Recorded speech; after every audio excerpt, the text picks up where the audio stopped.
Hi, it's P-Ball360, and right now I'm just gonna do a quick unboxing of the Planet Eclipse Ethathat. This is a entry level marker, but it is a great one at that. So I'm not gonna fiddle around with this because it's just a box.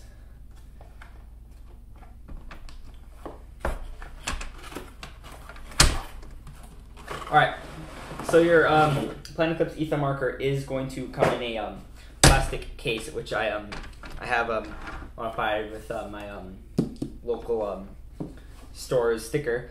But what you're gonna do is you're gonna they have two little latches right here. It is pretty cheap, but it does get the job done. And what's gonna come with it is your two-piece shaft 4 barrel and the marker itself. It's also gonna come with a six key hex key set, some spares, and some lubrication and grease. Now I am missing a couple here because I lent some out to my friend, but these will help you unlock every single hex key on the marker. I'm gonna take the marker out itself. Right here you have the SL3 regulator and the trigger. I'm not going to go into the regulator, but the trigger is 3-point adjustable, which means that you have 3 different spots on it you can adjust, which is the debounce and how far it goes back, and how far how far the trigger can go and how far the trigger needs to go for it to shoot. Now, just give me a second here. This takes a 9-volt battery to power the Planet Eclipse Ethathat, and if you see here, you just have to hold down the power button for the marker to turn on.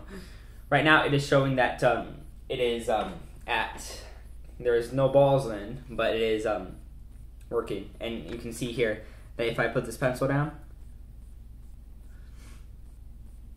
it turns blue right when there's a ball in it. And the reason I'm actually using the pencil instead of putting my finger in here is because there's not really much of a safety hazard, but what happens is the bolt goes forward into it, and I'm a better safe than sorry guy, and I don't want a bolt taken off my finger. But anyways, if you hold this down for just 2 seconds, it's gonna turn purple. That is how you turn off the eyes. So now it'll shoot without any paintballs in it, but you really don't need that unless you're just dry firing it. Make sure the marker is working. It does have a screw on and off ASA. Someone I knew that has the same marker. I don't think he knew that you could undo this. He thought this was like to keep the macro line on, but he would always just screw it in without taking this off. But what that just does is it saves the O-ring on your tank and makes it easier, because if you've ever screwed a tank onto the Tipman, it doesn't have the on-off ASA, so it's really hard to pull it on, and plus it damages your O-rings. You gotta lube the O-rings at least every single day, if not every 2 times you put it in. But with this, it just screws on easily because the pin in the tank is not being pushed in, and then you just screw it on with that. Okay, I really went into detail on that. Let's see, this is a pole poppet spool bolt system with a, if I can get this out real quick, with a rubber nosed bolt, which actually helps with barrel breakage. I have had a decent number of balls break in my Etha, but I dismissed it as my hopper setting being put too low. And actually, going on to that, it doesn't have an offset feed neck, which means it's not to the side; it's straight in the middle, which means that there's still some room for the balls to bounce once they hit it. Unlike on an E-Tech, where it would kind of have a curve to it, the feed neck, because it would be on the side, and that would allow it to do better feeding. All right, this marker does have eyes. For it is a entry level gun for an affordable price. There we go. Just stole that right off. This is a great marker. I have had no problems with this, except for one time where actually in the bolt, the firing poppet. I got this in April last year, and the spring was actually bent. So I brought it into the shop. They diagnosed it as the spring being bent, as I just said. So they put a new spring in, and they highly encouraged that I went to go register my etha. And I'll put the link on where to register your etha, because it's at a weird site. It's not on the actual website. You can't get to it from there. But I went in there, messaged Planet Eclipse, and they sent me a new firing poppet, except it was springless, so it didn't need a spring, but it did have a second piece in there.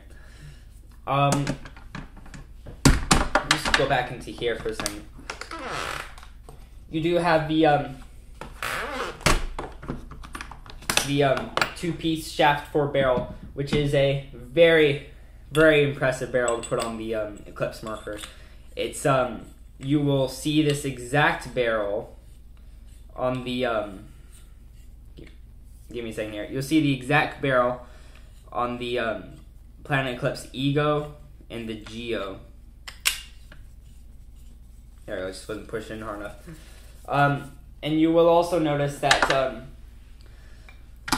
the front piece will go on a different way than this one. Like this one here goes counterclockwise when it's fitting onto this, and when you're twisting this, you're actually twisting it clockwise to get it on. So it does get a little used to. You'll see me struggling at first because I'm talking while doing it, but it is a beautiful marker. I was originally gonna get the Dangerous Power G4. I hadn't done a lot of research back then. It just looked like a good marker. I'd read a couple of reviews. They said it was worth having.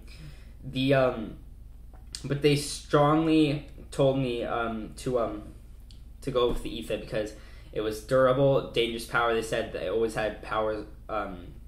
They always had problems with the boards. I have never had a problem on this without, except for the spring firing poppet. But this is just like an understandable malfunction with the spring, because it has to wear down after a while. Just give me a second, because it can't. It's a spring. It won't live forever. The big spring in here, it may last longer, maybe a lot longer, but eventually it'll break down too. All right. So it's about the whole thing. I did have a comment a while ago asking how to register, or I don't know if he was asking how to register, but he was also saying that where the serial number is. And actually on the box itself, if you look on the bottom, you'll see the serial number right around here. Right there, you'll see the serial number right there. 16871, and that's the last digits, but these are all 10 digits. And when you need to register your etha, all you need is your last 5 digits, which you will find right under the feed neck, right there. And so yeah, you just go in there, you register your gun. Planet Eclipse will send you the new firing poppet. I'm not sure if the newer Planet Eclipse etha markers have the non-firing poppet or firing. Okay, sorry, long day. If they don't have the new springless firing poppet.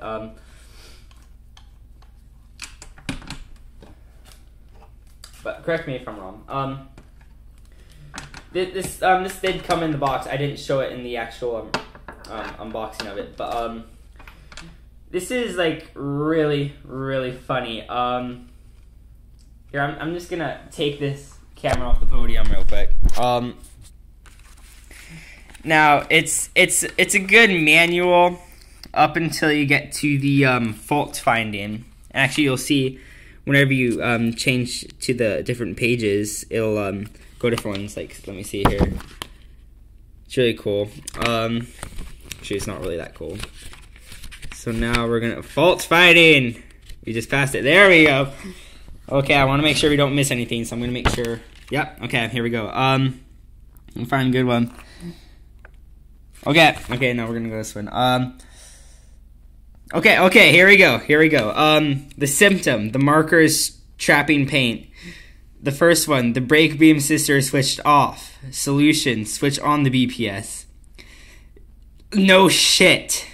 Okay. Next one, the bolt is dirty, causing the BBS or the eyes to incorrectly detect a ball. Clean the bolt. The eyes is dirty, causing the incorrect detection of the paintballs. Clean the eyes. This is really stupid. Planet Eclipse, do you think we're that stupid? Do you think we're apes? We bought your great marker, and I do recommend it. But this manual is sad. Or actually, it's not sad, it's really funny. But besides the fault finding, you will find some good information in here on how to clean it. And it's colored. Look at this. It's all colored. Oh, hey, look. That's how it works. Here, let me get to the thing. Path. On the different modes. Okay, you know what? I should probably go into the modes. So I told you how to turn on, how to turn off the eyes. If you want to mess with the different modes, I forgot the modes, but I believe there was 2 modes of ramping and one semi-automatic. But you can also adjust dwell. So here, let me focus this. Come on, baby, focus. Okay, so if you actually hold down the trigger and hold this down, it's gonna blink white. There we go. Now you got the different modes. You can press the power button to go through them. I'm sorry, I haven't memorized them yet. But actually, if you unscrew this and take the panel off, on the other side of the panel, there will be a list of the different colors and what they mean, like what modes.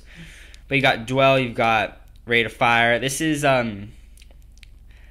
if I am right, this is how many BPS or how many balls a second it'll shoot with its eyes off. And you can also cap it at how fast you want it with the eyes on or off. And if you just click the trigger, it'll read the settings on 5, 6, 7, 8, 9, 10, 11, 12. So now it's capped at 12 BPS when the eyes are off, if I am correct. But read the manual. If you hold it down, it'll go back to its regular firing mode. It shows no balls detected. Now its eyes off, and you just hold down to turn it off. I'd just like to say this is a great marker. I am glad the guy talked me into getting this instead of Dangerous Power. This has worked wonders on the field. It's real light. If you have a Halo Invert 2 hopper on this and a carbon fiber tank on the back, it actually balances really well. You can actually hold it at this point right there, and that'll be the fulcrum, and it'll just balance perfectly if you have paint in the hopper. It's a beautiful marker. I'd like to say it's pretty sexy, if I can say so myself. Oh, you know what? One more thing I want to add is for all of you players that like to switch hands left and right, I have seen on the Geo that it kind of pops out on the side. It's straight down the middle. Look at that, straight down the middle. It does move here. Here, I'm doing this one-handed, so don't judge me. You can twist that different directions, but that really just unscrews it from this. But it won't affect it. I'd keep it right in the middle, and that's about it. I would definitely recommend this. The price tag is at $400. I did buy this from my local shop. It is a great idea to buy from your local shop. It helps out your community. It helps out if they have their own field, then it puts money towards the new field. They can get new bunkers. They can expand more easily, get new shops in, and make the shops nicer. So, yeah, it's People on 360. I approve the etha 100%. Good job, Planet Eclipse.